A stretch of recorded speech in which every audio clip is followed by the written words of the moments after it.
का रिप्लेसमेंट आ गया तो रिप्लेसमेंट आ गया तो फिर आप क्यों चौथे नंबर पे बैटिंग करा रहे हैं? चौथे नंबर पे बैटिंग कराने का मतलब वो बाबर और रिजवान का रिप्लेसमेंट नहीं है। वो बाबर के हाथ में सिलेक्टर था, बाबर के हाथ में चेयरमैन था, बाबर के हाथ में पूरी टीम थी, बाबर दोस्ती यारी, बाबर पूरा पाकिस्तान। इन जो लोग इनके पीछे लगे हुए हैं तो वो तो ये शुक्र है ये नहीं बोला कि पूरा पाकिस्तान बाबर के हाथ में कंट्रोल में या पूरी दुनिया कंट्रोल में। आप तो बाबर रिजवान के बारे में ये कहते हैं कि जी ये किसी को चांस नहीं देते, तो फिर हसन नवाज आया तो खिलाओ ना एज ओपनर। पूरा पाकिस्तान कहता है ना, जो हमारे पूरा पाकिस्तान का मतलब ये जो यूट्यूबर, जो मीडिया वाले बाबर के पीछे पड़े हुए हैं, ठीक है, अब T20 क्रिकेट में ही आओगे वापस, ये भी आएगा वापस, रिजवान भी आएगा और शाहीन भी आएगा, ये तीनों व्हाइट बॉल में बाबर आजम और रिजवान की फौरी शमूलियत होनी चाहिए। लेकिन बांग्लादेश के खिलाफ सीरीज के बाद उनके भी ख्यालात बदल गए हैं और उन्होंने भी एक तरह से बाबर आजम के खिलाफ ताने देना शुरू कर दिए हैं, जिनका ये कहना है कि उन्होंने किसी का नाम नहीं लिया। हालिया पीसीबी को जो इंटरव्यू दिया है उसमें ये कहा है कि हम ऐसे प्लेयर्स को नहीं सपोर्ट करते जो अपने ज़ाती संगे मील्स के लिए खेलें, और ये बात हमेशा बाबर आजम और मोहम्मद रिजवान के हवाले से की जाती है। बांग्लादेश के दरमियान जो अपने घर पे सीरीज खेली गई थी, पाकिस्तान के यंगस्टर्स ने कमाल किया, बड़ी बेहतरीन किस्म की सीरीज जो है पाकिस्तान के यंगस्टर्स ने जो है वो खेली और पाकिस्तान को जो है फतह दिलाई। अब बारी है पाकिस्तान ने टूर करना है बांग्लादेश का, जहां पर पाकिस्तान ने जाकर 3 T20 की सीरीज खेलनी है और वहां पर एक नई सिलेक्शन कमेटी आ चुकी है जिसमें सिकंदर बख्श शामिल है, सरफराज अहमद शामिल है। तो भाईजान मीटिंग हो रही है, सरफराज अहमद लंदन से शामिल हो रहे हैं मीटिंग में। देखिए जो सोर्स कंफर्म कर रहे हैं वो ये कह रहे हैं कि 2 मीटिंग्स बुलाई गई है सिलेक्शन कमेटी की। ठीक है, क्या हुआ उसके बाद? क्या हुआ? क्योंकि आप मुस्तकिल बुनियादों पे अगर लोग नहीं रखेंगे, जो कोचेज हैं, अब आज अगर आप देखें नेशनल क्रिकेट एकेडमी में कोच कौन है? कोचेस का हेड कौन है? शाहिद वो दूसरे वाले शाहिद अनवर। नहीं तो हम अगर हम ये सोचें कि उस टाइम जो लोग भी काम कर रहे थे, क्या उन्होंने उस टाइम किसी ने आने दिया? उन लोगों ने किसी और को आने दिया? अगर ये हम बात मुझे करते हैं फिर मैं इस पे क्या कहूँ? तो भाई बात ये होती है चाहे, इसीलिए हम सिस्टम, ये सब सिस्टम का हिस्सा है। हमारी क्रिकेट के जो मसले मसाइल, हमारे सिलेक्शन के जो मसले मसाइल, ठीक है, हमारे एकेडमी के जो मसले मसाइल, हमारी फिटनेस, हमारे डॉक्टर्स का मसला, हमारा ये सारा सिस्टम का हिस्सा है। ठीक हो जाएगा ना। आकिब जावेद को 2 साल का टाइम मिला है, आप 2 साल का टाइम तो दें उनको, जैसे आपने पहले कहा। मुझे एक बात बताएं, दुनिया भर में टाइम दिया जाता है। बात सुने ना, मतलब यानी दुनिया भर में टाइम जमाने से हो रहा है, कोई अभी से नहीं। मतलब एक ही बंदे को हेड कोच बन दिया, टाइम दे दो। एक ही बंदा सिलेक्टर बन रहा है, थोड़ा टाइम दे दो। एक ही बंदा डायरेक्टर बन रहा है, थोड़ा सा टाइम दे दो। एक ही बंदे, सुन लेना, एक ही बंदे से इंटरव्यू कराओ, टाइम दो। एक ही बंदा मेंटोर का हेड बने, टाइम दो। एक ही बंदा कमेटी में जा रहा है, टाइम दो। ये एक ही बंदे की बात कर रहा हूं, इधर तो बेताशा ऐसे ही हो रहा है। मतलब अब यहां पर अगर पाकिस्तान क्रिकेट टीम की परफॉर्मेंस देखें, जो परफॉर्मेंस पाकिस्तान ने बांग्लादेश के खिलाफ दी है, उसको देखते हुए हर कोई सपोर्ट करेगा कि यही नौजवान टीम आगे बढ़नी चाहिए। लेकिन अगर इसी टीम की दौरा न्यूजीलैंड में कारकर्दगी देख रहे हैं तो कोई भी इनको, इस टीम को सपोर्ट नहीं करता। तो इस वजह से अब ये कहना या कुछ भी कहना कबल वक्त है कि अब बाबर आजम की छुट्टी हो गई, वो T20 वर्ल्ड कप 2026 के प्लान का हिस्सा नहीं रहे हैं, फलां, ये सब कहना कबल वक्त है। उसकी बड़ी मिसाल ये है कि जहाँ तक मैं यहाँ पर ये नहीं कहना चाह रहा कि बाबर आजम को फौरी तौर पर टीम में होना चाहिए। केन विलियमसन भी T20 फॉर्मेट नहीं खेल रहे, विराट कोहली, रोहित शर्मा काफ़ी अर्से T20 इंटरनेशनल क्रिकेट से बाहर रहे थे T20 वर्ल्ड कप 2024 से पहले। तो ये कोई अनहोनी चीज़ नहीं है।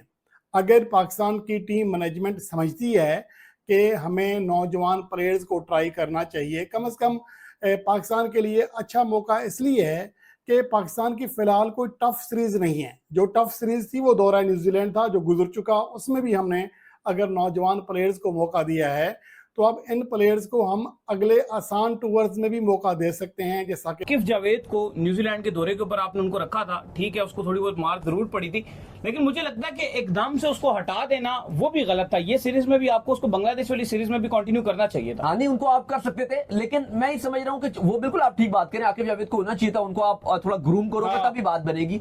लेकिन अगर आप देखो शाहीन शाह अफरीदी अभी लाहौर का जो फाइनल था PSL का, उसमें भी उन्होंने बड़ी अच्छी बॉलिंग की थी। और देखो जब आप बड़ा इवेंट खेलने के लिए जा रहे हो, भी आपने नसीम शाह को स्क्वाड में रखा हुआ था जो बांग्लादेश आई थी, उनको आपने खिलाया नहीं, लेकिन वो स्क्वाड में थे। बात थी वैसे कि आपने उनको खिलाया। हाँ ये अच्छी बात है, लेकिन मैं समझ रहा हूँ कि आप उनको स्क्वाड से बाहर करके अगर आप वर्ल्ड कप की स्क्वाड में भी जा रहे हो तो ये ज्यादा बेहतर होगा कि आप दाऊद अली रजा को भी अब चांस मिलना चाहिए। हर बंदा अपना जो उसको काम दिया वो काम नहीं किया, हट के उसको कहीं दूसरी नौकरी दे दी, टाइम दो, उधर से हटा टाइम दो, उधर से हटा टाइम दो। ठीक है। ऐसे कैसे है, चीजें चलें। ठीक होंगी? अगर आप एक ही बंदे को 10 जगह घुमा रहे हैं तो उसको जितना, मैं उसको 50 साल दे देता हूं, चलो मैं उस बंदे को 50 साल देता 2 साल तो हूं, नई चीजें ठीक होंगी। अच्छा, आप क्या चाहते हैं? मैं तनवीर अहमद क्या सुने चाहता तो सही, जिस बंदे को अगर आप एक नौकरी देना, एक, अगर वो उस नौकरी पे काम सही नहीं कर पा रहा तो इसका मतलब वो कहीं भी काम सही नहीं कर पाएगा। आप उस बंदे को थैंक यू वेरी मच करें, आप किसी और को लेके आए। हमेशा ऐसा होता है, दौर के हिसाब से चीजें चलती हैं। एक दौर होता है विव रिचर्ड का था, वो खत्म हुआ। एक दौर इंजमाम का था, वसीम अकरम का था, वकार यूनुस का था, वो खत्म हुआ। एक दौर और दुनिया के प्लेयरों का था, सचिन तेंदुलकर का था, वो खत्म हुआ, विराट कोहली आ गया। इसी तरीके से जब आप नौकरियां देते हैं, ऐसा नहीं होता कि 90s वाला आज क्रिकेट बोर्ड में पहले था तो 90s वाला आज ही क्रिकेट बोर्ड में लगा हुआ है, ऐसा नहीं होता है। तो नहीं, बांग्लादेश का टूर है, वेस्ट इंडीज का टूर है, अफगानिस्तान के खिलाफ होम सीरीज है, तो कम से कम ये 3 ऐसी सीरीज हैं जिनमें आप बिला हेसिटेशन आप अपने नौजवान प्लेयर्स को मौका दे सकते हैं। लेकिन जो अहम चीज है वो ये है कि क्या मोहम्मद हारिस, साइम अयूब या जो बाकी परफॉर्मर हैं जिन्होंने सीरीज में परफॉर्म किया, क्या वो अपनी कारकर्दगी को तसलसल के साथ आगे बढ़ा सकेंगे? ये एक सवाल है जो हमें, जिसका सही जवाब हमें मिलेगा अगली 3 सीरीज में। गो के ये नहीं कहा जा सकता कि ये सीरीज बहुत मुश्किल है, यहाँ परफॉर्म कर गए तो बस कर ही गए, लेकिन इसके बावजूद अगली 3 सीरीज में काफ़ी चीज़ें क्लियर हो जाएंगी। और माइक हैसन जिनका फौरी तौर पर माइंड चेंज हुआ है, इन रिजवान है, शाहीन है, और भी लड़के हैं, हमारा कप्तान है इस वक्त वाइट बॉल का, T20 का, तो ये देखना, ये फायदा होता। बाबर को मैसेज तो नहीं किया था आपने, तो मैसेज किया देखिए, था। मुझे ये नहीं पता, लेकिन मसला ये है कि मैं इस चीज से हटके बात कर रहा हूं। मसला ये है कि जब हमारे लोग ये कहते हैं ना कि बाबर आजम 130 के स्ट्राइक रेट वाला पाकिस्तान टीम का कप्तान नहीं होना चाहिए, तो 125 वाला पाकिस्तान टीम का कप्तान क्यों बना हुआ है T20 की टीम का? ये मेरा सबसे पहले सवाल है। आप 170 वाले को बनाए, 150? आपके, सुन लें, आपकी दुनिया, आपके पाकिस्तान की क्रिकेट की हिस्ट्री में, ठीक है, बाबर और रिजवान से ज्यादा किसी ने T20 में रन ही नहीं किए। ठीक है। दूसरी चीज, जब आप इस किस्म की चीजें, रन को आप, सर, सलमान अली आगा ने 20-22 T20 खेले हैं, 14 T20 खेले, 20-22 भी नहीं है, 14 से खेले, 15 भी नहीं खेले, 300 कुछ रन है।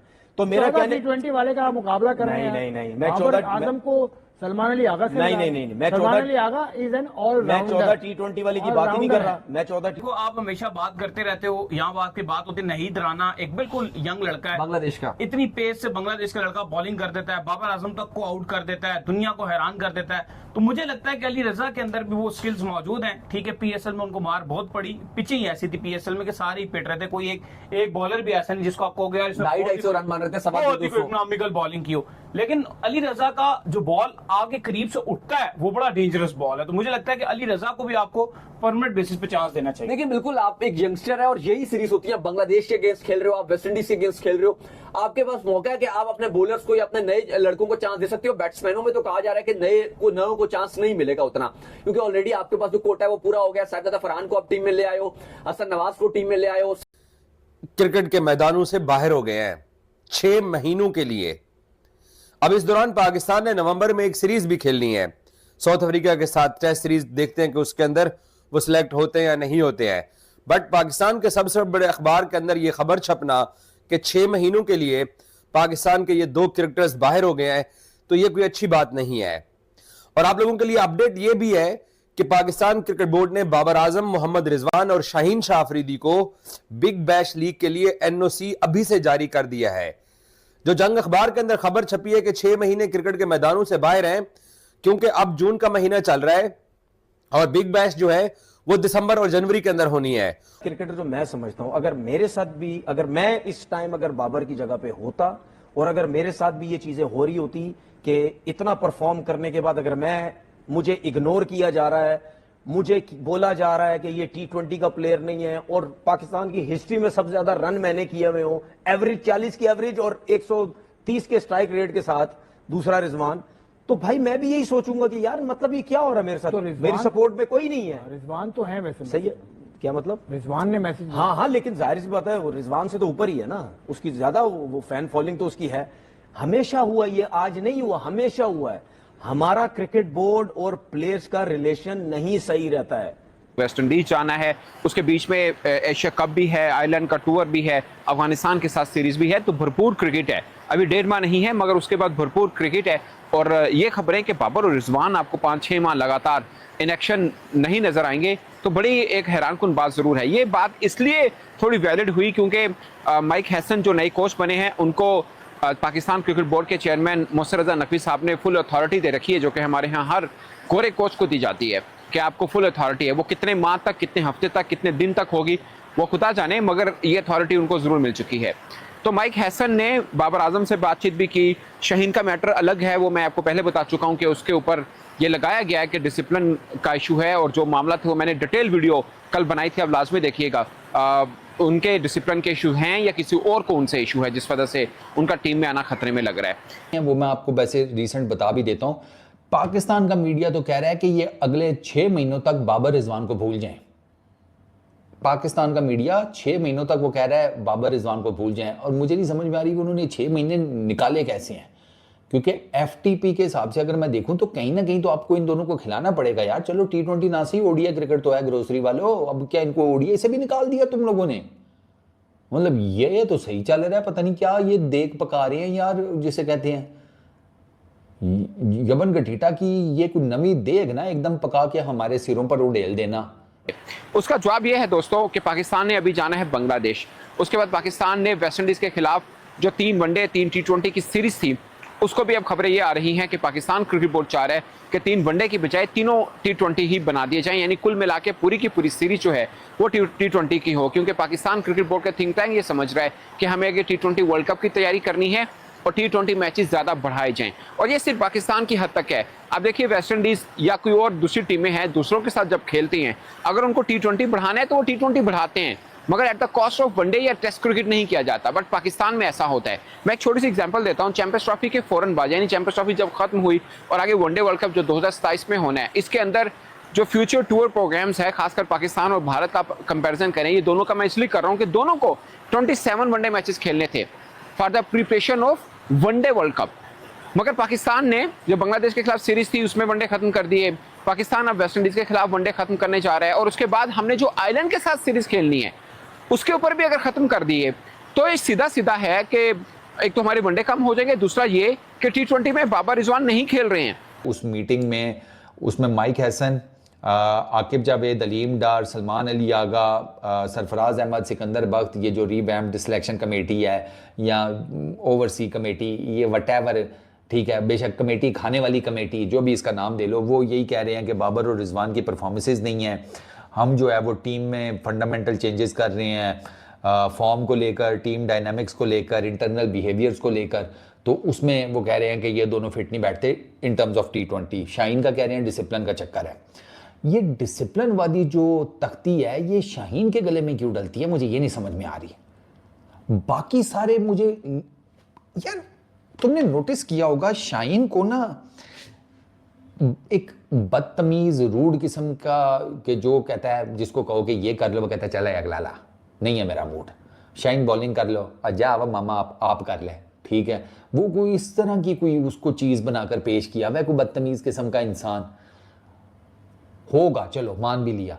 वो इतना बेवकूफ थोड़ी है कि अपनी रोजी रोटी के ठिये के ऊपर लात मार दे। कितने साल उसकी उम्र है शाहीन की? मेरा ख्याल है अभी तो वो मिड-20s में होगा, या उस 24-25 साल में भी इतना ही होगा ना।